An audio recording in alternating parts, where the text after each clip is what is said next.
going on? I like this. A slice of Brandon. No, people don't get a chance to see that much. Yeah. If at all. I know, and it's a little different, and I have to be honest, it's different for me. A few months ago, we really, amped up our operations here at our foundation headquarters, and we hired a CEO to really, knows what he's doing. He's a trailblazer in the field, and Louis Correa has just been great for us. So I'm here. Yeah, give us a little. Show us what plans you have for this place. Well, I mean, it's I think a lot of people followed us and what our foundation did during Mental Health Awareness Week. So it's, right now we're still a fairly new foundation, and really putting together our board, putting together and working on partnerships with government and corporations. So this is home for us. This is our corporation. I mean, well, this is home for us. This is our headquarters. This is my desk. Louis has me right by the elevator, so he has the better part of the office. Lime green, definitely represents, our cause.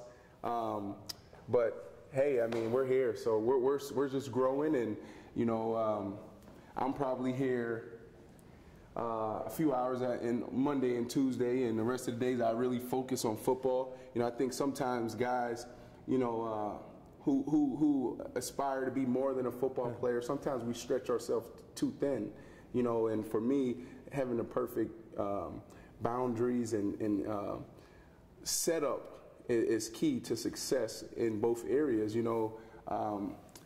Football, if you're spending too much time with football, it can drive you crazy, or the foundation may suffer, or if you're doing too much stuff off the field, your performance on the field is definitely going to take a hit. So for me, Monday, Tuesdays, I'm here, and the rest of the days is strictly football. Yeah, I was going to ask you that anyway. I would think that in a way, at least I felt that way, that getting away from the game can somehow make you better on Sunday, not worse. Yeah, when you're younger, I mean, when you're fresh in the game, maybe you don't have a family.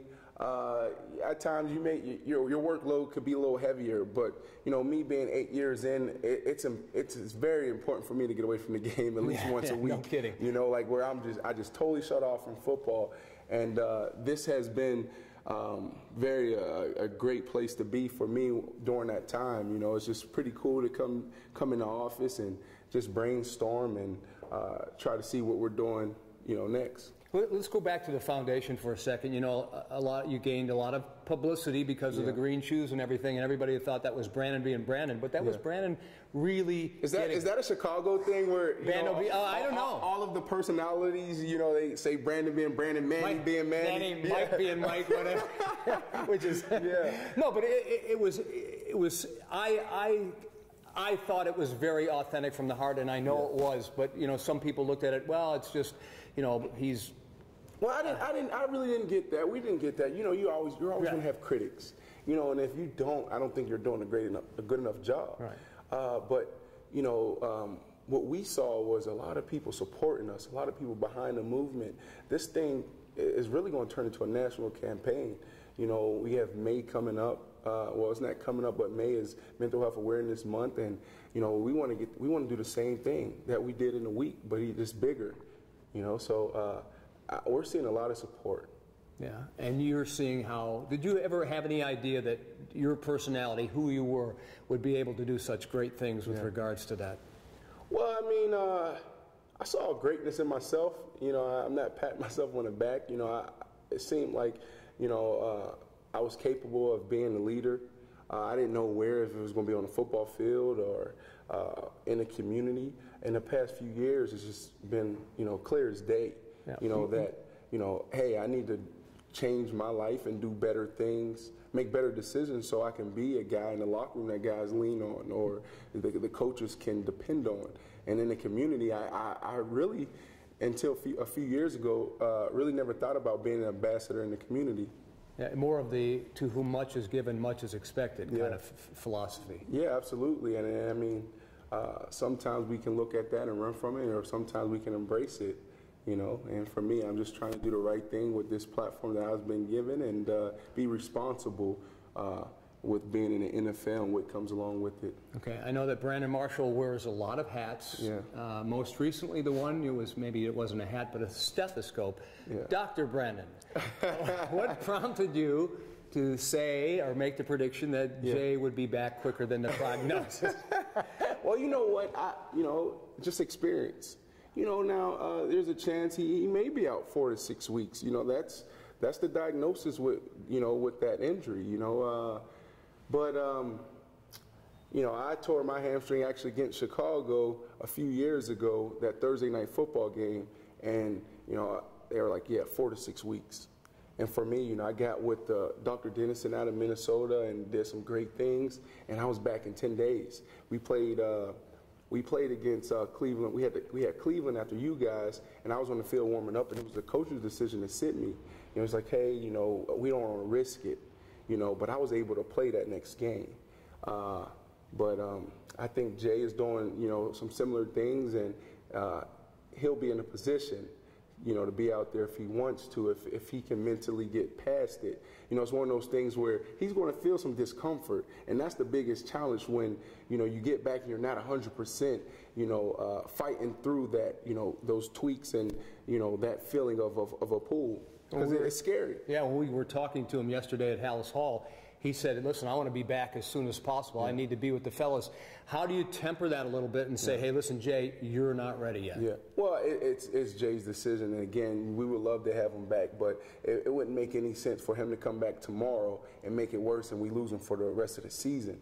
If he's doing, if he continues to do the things he's doing and he's in a position that he can try it, and if he's good to go, he'll go. If he's not, then we'll have to continue to roll with Josh. And I think the guys around the locker room are going to have to pick up their game all across the board and fill in. Because it's not going to take one guy to fill in for Jay. It's going to take the whole group collectively. Yeah, I think more people are actually worried about your defense as opposed to your offense with Josh. Yeah, they're so banged up right now, man. It's the National Football League. It's not a unique situation, but when you lose some of the guys we lost, Henry Melton, Lance Briggs, Jay Cutler, that's tough.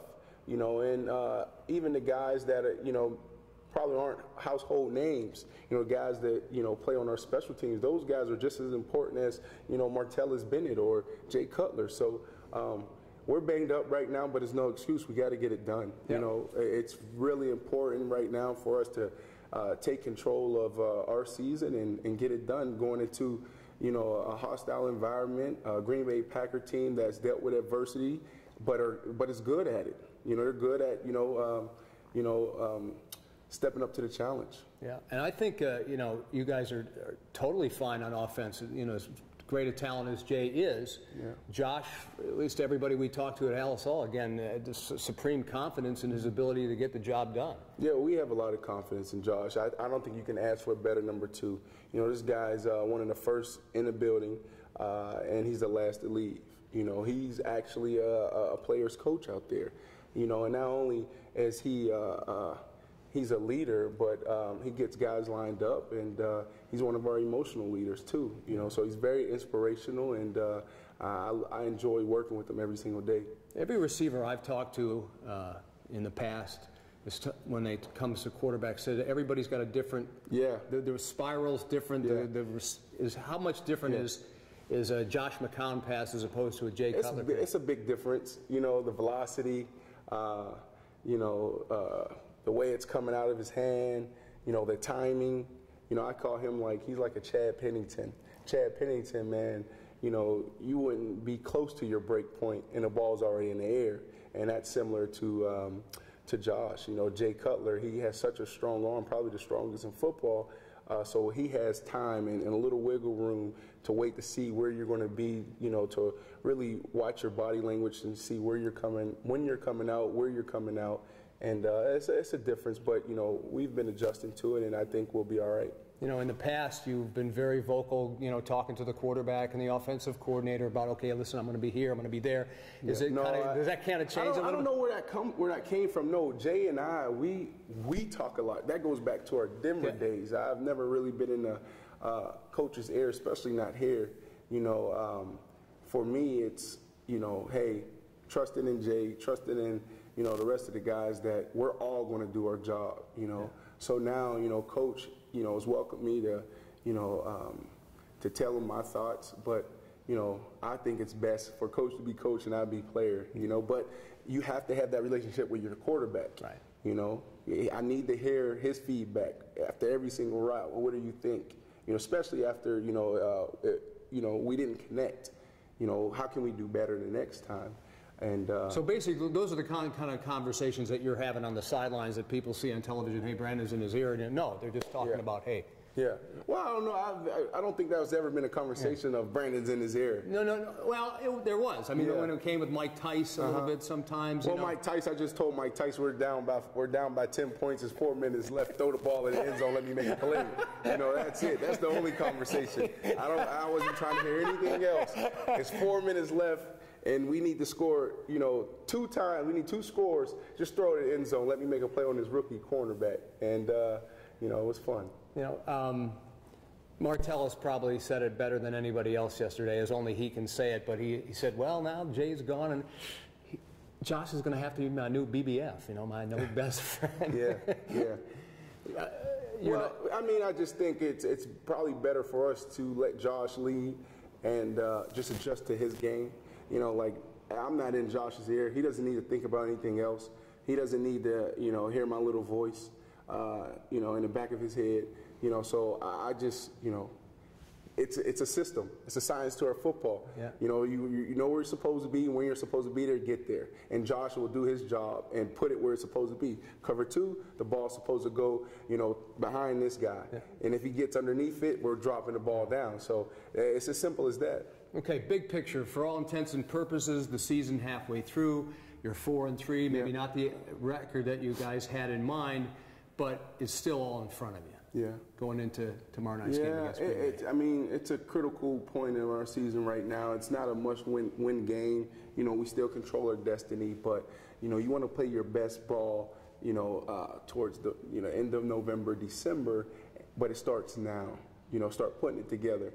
I think on the offensive side of the ball, we're starting to grow game by game just a little bit, and that's what you want. So if we can continue to do that, even if Jay's not out there, being a little banged up, then we'll be on pace to do what we want to do. Now on the defense side of the ball, those guys need to come in, learn their assignments, and do their best to play together. It's tough, when you see our guys get banged up like that, and some of these guys been playing together for 8-9 years.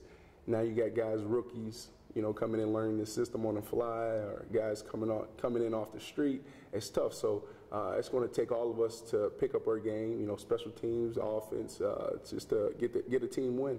Okay. Hey, thanks for taking time out to show us the new digs here. I kind of like this. You like it? I fell in love with it. Whoever got this got it right, man. I can retire here. What's this cost an hour? That's going to be $150. Oh, okay. I got it. Yeah. Thanks, man. No, thank you. Always a pleasure. Yes.